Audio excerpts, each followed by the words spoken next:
Welcome to శాస్త్రీస్ మయో. నా video నచ్చినట్లయితే like చేయండి, అలాగే నా ఛానల్ని తప్పనిసరిగా సబ్స్క్రైబ్ చేసుకుని సపోర్ట్ చేయండి. రేవంత్ రెడ్డి ఫ్యూచర్లో భారతీయ జనతా పార్టీలో జాయిన్ అవుతారా? ఎందుకు ఈ ప్రశ్న అంటే, రీసెంట్గా నరేంద్ర మోడీ హైదరాబాద్లో పర్యటించిన విషయం మనకు తెలిసినదే. రేవంత్ రెడ్డితో కలిసి కొన్ని మీటింగ్స్లో కూడా మోడీ పార్టిసిపేట్ చేశారు. ఆ సందర్భంగా మోడీ మాట్లాడుతూ, రేవంత్ జీ మీరు మాతో కలిసి పనిచేస్తారా అంటూ చాలా స్ట్రాటజిక్గా రేవంత్ రెడ్డిని ఒక ప్రశ్న అడిగారు.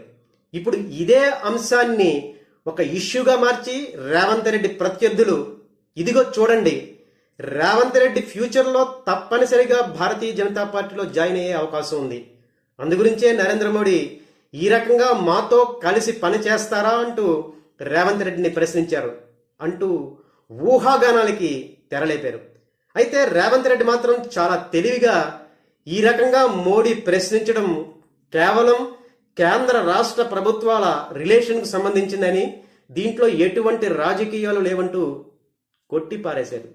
అయితే రాజకీయాల్లో ఎప్పుడు ఏం జరుగుతుందో ఎవరు చెప్పలేని పరిస్థితి.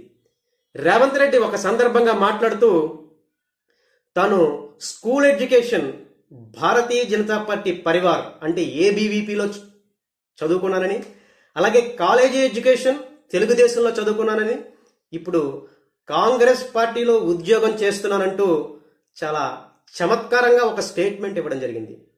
అలాగే దానికి కొనసాగింపుగా ఫ్యూచర్లో రేవంత్ రెడ్డి బీజేపీలో జాయిన్ అయ్యి తన రిటైర్మెంట్ బీజేపీ నుంచే తీసుకోవచ్చు కదా.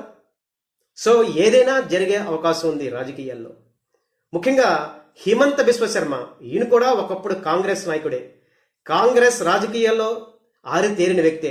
ఆయన కాంగ్రెస్ పార్టీకి రిజైన్ చేసి భారతీయ జనతా పార్టీలో జాయిన్ అయ్యి వరుసగా 2 సార్లు అస్సాం ముఖ్యమంత్రి అయ్యారు.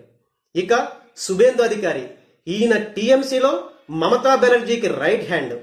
2020లో టీఎంసీకి రిజైన్ చేసి భారతీయ జనతా పార్టీలో జాయిన్ అయ్యి 6 సంవత్సరాలు తిరక్కముందే ఇప్పుడు వెస్ట్ బెంగాల్కి ముఖ్యమంత్రి అయ్యారు బీజేపీ తరఫున.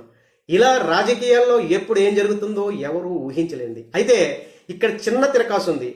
రేవంత్ రెడ్డి కాంగ్రెస్ పార్టీలో ఆల్రెడీ ముఖ్యమంత్రిగా ఉన్నారు. అలాంటి వ్యక్తి భారతీయ జనతా పార్టీలో జాయిన్ అవుతారా అనేదే $1 మిలియన్ ప్రశ్న.